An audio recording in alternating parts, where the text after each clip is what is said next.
జై తెలంగాణ. శ్రీమతి కల్వకుంట్ల కవితక్క గారు కాంగ్రెస్ ప్రభుత్వం ఈ రాష్ట్రంలో 1,00,000 ఎకరాల సంబంధించినటువంటి భూదోపిడికి పాల్పడుతుందని చేసినటువంటి ఆరోపణలపైన వేములవాడ సంబంధించినటువంటి శాసనసభ్యులు అయినటువంటి ఆది శ్రీనివాస్ గారు ఇవాళ రెస్పాండ్ అయ్యి తన ఇష్టం వచ్చినట్టుగా మాట్లాడడం జరిగింది. పూర్తిగా తెలంగాణ రక్షణ సేన తరఫున ఆది శ్రీనివాస్ గారి యొక్క మాటలను నేను తీవ్రంగా ఖండిస్తా ఉన్నా. ఇలా హైడ్రాన్ అడ్డు పెట్టుకొని 1,00,000 ఎకరాల సంబంధించినటువంటి తెలంగాణ భూములను కొల్లగొట్టుకున్నది వాస్తవమా కాదా ఇలా రాష్ట్ర ప్రభుత్వం సమాధానం చెప్పాల్సినటువంటి అవసరం ఉన్నది. ఒకవైపున ఆధారాలతో సహా మీ యొక్క దర్యాప్తు సంస్థలకు మీ యొక్క హైడ్రాకు మేము ఆ సంబంధించిన సమాచారాన్ని కూడా మొత్తం ఇస్తున్నప్పటికి కూడా నీ కళ్ళు కనపడతలేవా ఆది శ్రీనివాస్ నీ తలకాయ ఎక్కడ ఉన్నది ఒకసారి ఆలోచన చేయాల్సినటువంటి అవసరం ఉన్నది. ఆదిత్య కన్స్ట్రక్షన్స్ విషయంలో గతంలోనే మేము ప్రత్యక్షంగా పోయి మా నాయకురాలు పోయి ఆదిత్య కన్స్ట్రక్షన్ ముందు కూడా మేము ప్రొటెస్ట్ చేయడం జరిగింది. ఈ ప్రజల యొక్క ఆస్తి వరదలు వస్తే అనేక రకాలుగా ప్రజలందరూ కూడా లోతట్టు ప్రాంతాలను కూడా ఇబ్బందులు పడుతున్నారు.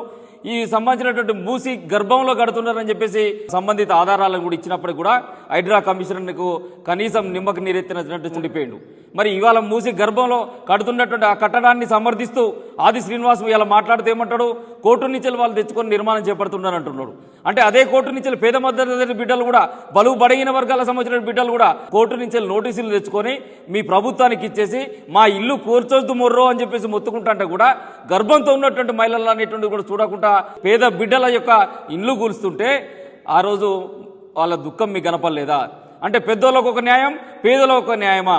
ఆదిత్య బిల్డర్ సంబంధించినటువంటి దాంట్లో ఆదిత్య కన్స్ట్రక్షన్స్ దాంట్లో మీ వాటా ఎంతో ఇవాళ రేవంత్ రెడ్డి బయట సమాధానం చెప్పాల్సినటువంటి అవసరం ఉంది. ఆది శ్రీనివాస్ నీ యొక్క నాయకుని యొక్క వాటెంతో ఇవాళ నువ్వు బయటికి చెప్పాల్సినటువంటి అవసరం ఉన్నది. హైడ్రా కమిషనర్ రంగనాథ్ నీ యొక్క వాటా ఇంత నీకు పోకిరి సినిమాలో కనుక పోలీస్ ఆఫీసర్కు ఇస్తారు కదా ఏది ఫ్లాట్ ఇచ్చినట్టుగా అట్లా ఆ బిల్డర్లతో నువ్వు కుమ్మక్కైనవా? మరి హైడ్రా సంబంధించిన బుల్డోజర్లు పేద ప్రజల గుండెల మీదకి పోతాయి కానీ పెద్దోళ్ళ కాళ్ళ దగ్గర కూడా పోట్లేవా? సమాధానం చెప్పాల్సినటువంటి అవసరం ఉన్నది. హైడ్రా కమిషనర్ ఉన్నటువంటి నువ్వు నిష్పక్షపాతంగా వ్యవహరించాలి కదా. ఒక రాజ్యాంగబద్ధ సంస్థగా ఉన్నటువంటి దానికి అధికారిగా ఉన్నటువంటి నువ్వు నిష్పక్షపాతంగా వహించకుండా ప్రభుత్వం చేతిలో కీలుబొమ్మగా మారినవు రంగనాథ్, తస్మత్ జాగ్రత్త అని చెప్పేసి కూడా హైడ్రా కమిషనర్ కూడా ఇవాళ హెచ్చరించడం జరుగుతుంది. తెలంగాణ రక్షణ సేన అధ్యక్షురాలు ఏదైతే ఆరోపణలు చేసిందో ఆ సాక్ష్యాధారాలు లేకుండా మేము ఏది కూడా మాట్లాడం. అట్లా సాక్ష్యాధారాలు ఉన్నాయి. ఈ సాక్ష్యాధారాలన్నీ కూడా పెట్టుకొని కూడా ప్రజా కోర్టులో ఛార్జ్షీట్ వేస్తాం బిడ్డ అని చెప్పేసి కూడా తెలంగాణ రక్షణ సేన తరఫున కాంగ్రెస్ పార్టీని అదేవిధంగా రేవంత్ రెడ్డిని హెచ్చరిక జారీ చేస్తూ ఉన్నాం. మీరు ఏదైతే నీ తమ్ముళ్ళను పెట్టుకొని తిరుపతి రెడ్డిని పెట్టుకొని ఒకవైపు నీకు ఉన్నటువంటి మిగతా 2 తమ్ములను కూడా పెట్టుకొని 1,00,000 ఎకరాల ప్రభుత్వ భూములన్నీ కూడా గండి కొడుతున్నావు, ప్రజాధనాన్ని కొల్లగొడుతున్నావు అన్నటువంటి వాస్తవం. నీ యొక్క ఆస్థానంలో పనిచేసినటువంటి మొన్నటిదాకా సలహాదారునిగా ఉన్నాడు, నిన్నగాక మొన్న రాజ్యసభ ఇచ్చినావు. వేం నరేందర్ రెడ్డి కొడుకు వేం నరేందర్ రెడ్డి ఇద్దరు కూడా ప్రభుత్వ సంబంధించినటువంటి లావాన్ పట్టా భూములను ప్రభుత్వ సంబంధించినటువంటి అసైన్డ్ భూములను కొల్లగొట్టేసి వాటిని తర్జుమా చేసుకొని పట్టా భూములుగా చేసుకుంటుంటే సాక్ష్యాధారాలతో పేపర్లు రాసినాయి కదా. మరి ఎందుకు చర్య తీసుకుంటలేదు ఇప్పటి వరకు? ఈ రాష్ట్ర ప్రభుత్వానికి చేవ ఉంటే ఈ రాష్ట్ర ప్రభుత్వానికి అన్ని తెలుసు. ఆ దాంట్లో వాటాలు ఈయనకు ఉన్నాయి కాబట్టి మేము ఇలా కళ్ళకపై ఇచ్చి చూస్తున్నాం. ఒకరోజు బీజేపీ సంబంధించినటువంటి ఎంపీ రఘునందన్ రావు కూడా పేదలకు సంబంధించినటువంటి భూములు దోచుకొని అసైన్డ్ భూములను అన్యాక్రాంతం చేసుకొని వాటిని అన్నిటి కూడా పట్టా భూములుగా తర్జుమా చేసుకుంటా అంటే ఈ రాష్ట్ర ప్రభుత్వం ఏం చేస్తుంది? ఇలా బడాబాయికి చోటాబాయి లాగా తయారైపోయినావు, చంద్రబాబు నాయునికి ఇక్కడ ఉన్న ఒక పాలేరులాగా తయారైనావు. ఇలా పవన్ కళ్యాణ్ పైన కూడా ఆరోపణలు ఉన్నాయి కదా, కోడికుంట చెరువును ఆక్రమించుండు పవన్ కళ్యాణ్ అని చెప్పేసి.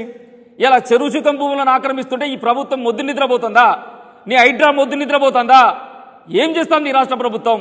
ఇలా పవన్ కళ్యాణ్ అభిమానులు వచ్చేసి ఇదే రాష్ట్ర ముఖ్యమంత్రి అనేటువంటి కూడా చూడకుండా అమ్మతోడు నిన్ను మొత్తం కూడా అది చేస్తాం చంపేస్తాం నేను లేకుండా చేస్తామని చెప్పేసి ముఖ్యమంత్రిని అంటే కూడా సిగ్గు లేకుండా తెలంగాణ బిడ్డల యొక్క పౌరుషం తెచ్చి ఏ విధంగా ఈ యొక్క రాష్ట్ర ప్రభుత్వం వ్యవహరిస్తుందో ఆలోచన చేయాలి.